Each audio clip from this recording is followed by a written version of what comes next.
Alrighty, welcome back to Shock and Shock. I'm your host, Trisha Gillis, and today is day 26 on day 27 of the 31 Days of Horror Reviews. It is now 1999's Kolobos, directed by Daniel Wadowich and David Todd Ockverk. Um, a pretty unique slasher film that I had heard about for quite some time, but never watched. It's one of those ones that kind of dies on your watch list. You just find randomly and just remember that it exists, and you watch it, it's damn good.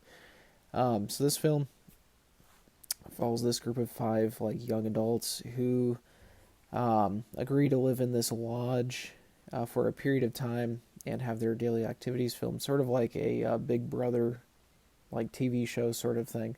They're there based on agreeing upon this ad put in the newspaper, saying they're looking for freeloaders, looking to go to this house. To be filmed for this experimental art film, and one by one they start getting killed off by this serial killer who is in the house and works these things in the house appliances and rigs them to kill the people. um, Boy oh boy, this is what a underrated banger this was. So first off, the film's premise is pretty unique for the slasher genre, but the thing that really sets this one aside, from everything else from the time, or in the genre as a whole, is the way that the film is presented and the way that it's told. We open up immediately with a girl bloodied and looking for help, and she gets taken to the hospital, and she keeps explaining about all this stuff like Kolobos and doesn't say what that is. And then we kind of get a flashback to the majority of the movie, followed by the ending snapping back to that initial part here. And it's never really clear what's going on.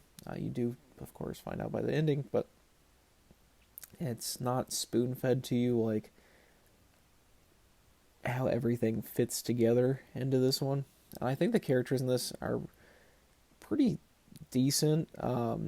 They're unlikable, but in an intentional way, and we end up feeling for some of them anyway. But you get these sort of self-centered, vapid people from different walks of life, but they all share that they're all lazy and are very full of themselves, and they're the ones that are in this film sort of project that's there. I think the special effects in this are really great too. Nothing super over the top or spectacular as far as kills goes, gore wise. But when it's there, it is pretty damn good. There's actually one part that is very memorable, which is somebody stuck to the ceiling with saran wrap almost around them, and they're trying to dig them out. And, as they're digging, more of him is falling out. That was a really good visual. There's kitchen appliances being used to just obliterate people. There's some traditional slasher stuff in here too, but you get acid through the spigot of a shower head. That was really cool.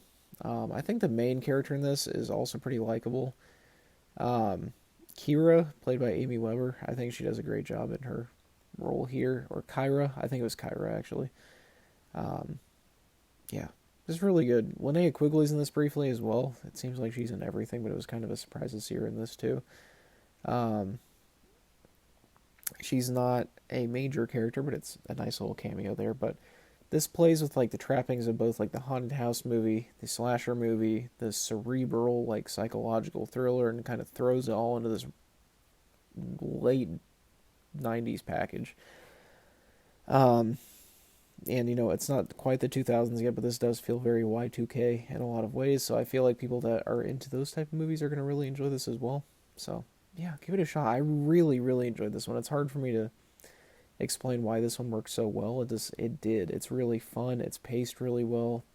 The kills are exciting, and there's not a ton of gore, but when it's there, it's very impactful. And the characters are well written, despite being purposely unlikable, like I mentioned.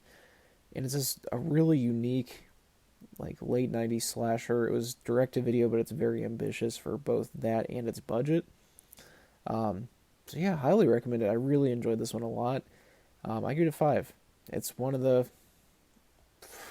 I haven't given a ton of 5s this month. I've given several, but this is definitely one of the top films that I've watched this month and this year in general. I really enjoyed this one a lot. So it's on Tubi. Check it out. I know Arrow Video put it on Blu-ray as well, so check that out too. But anyway, that's it for now. As always, I've been your host, Herschel Gill, signing off for today. 0 thoughts, 0 editing, 0 brain cells, and 0 planning. Make sure to subscribe if you haven't. Keep your notifications on. I'll see you guys later. Thanks.